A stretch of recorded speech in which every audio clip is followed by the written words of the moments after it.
Wedding ആഭരണങ്ങൾ, light weight daily wear ആഭരണങ്ങൾ, diamond ആഭരണങ്ങൾ എന്നിവ ഏറ്റവും കുറഞ്ഞ പണിക്കൂലിയിൽ നിങ്ങൾക്ക് സ്വന്തമാക്കാം. Haya gold and diamonds, Wandoor and Elankur. Nilambur excise range ഓഫീസിലെ ഔദ്യോഗിക വാഹനം കട്ടപ്പുറത്തായിട്ട് 1.5 വർഷം. 18 ജീവനക്കാരുള്ള റേഞ്ച് ഓഫീസിൽ ഔദ്യോഗിക വാഹനങ്ങളായുള്ളത് ഒരു ബൈക്കും സ്കൂട്ടറും മാത്രം.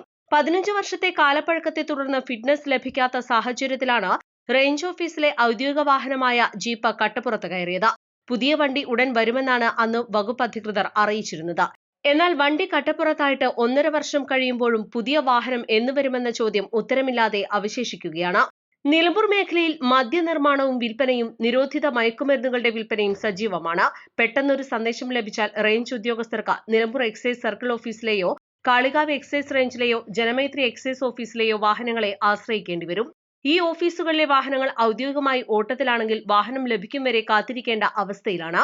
കോഴിക്കോട്, മലപ്പുറം ജില്ലകളുടെ അതിർത്തി പങ്കിടുന്ന കക്കാടംപൊയിൽ, നിലമ്പൂർ, വണ്ടൂർ മണ്ഡലങ്ങളുടെ അതിർത്തിയായ വടപ്പുറം, തമിഴ്നാട് കേരള അതിർത്തിയായ വഴിക്കടവ് വരെ നിലമ്പൂർ എക്സൈസ് റേഞ്ച് ഓഫീസിന്റെ പരിധിയിലാണ്. ലഹരിവേട്ടയ്ക്കെതിരെ സർക്കാർ ശക്തമായ നടപടികൾ സ്വീകരിക്കുമെന്ന് പറയുമ്പോഴാണ് ലഹരി വിൽപ്പനയും നിരോധിത മയക്കുമരുന്നുകളുടെ വിൽപ്പനയും സജീവമായ നിലമ്പൂരിൽ എക്സൈസ് റേഞ്ച് ഓഫീസിന് പുതിയ വാഹനം അനുവദിക്കാൻ നടപടിയുണ്ടാവാത്തത്. പലപ്പോഴും സാഹസികമായ പരിശോധനകൾ നടത്തുന്ന ജീവനക്കാർ വാഹനമില്ലാത്തതിനാൽ ഏറെ പ്രയാസത്തിലാണ്. East live, Nilambur.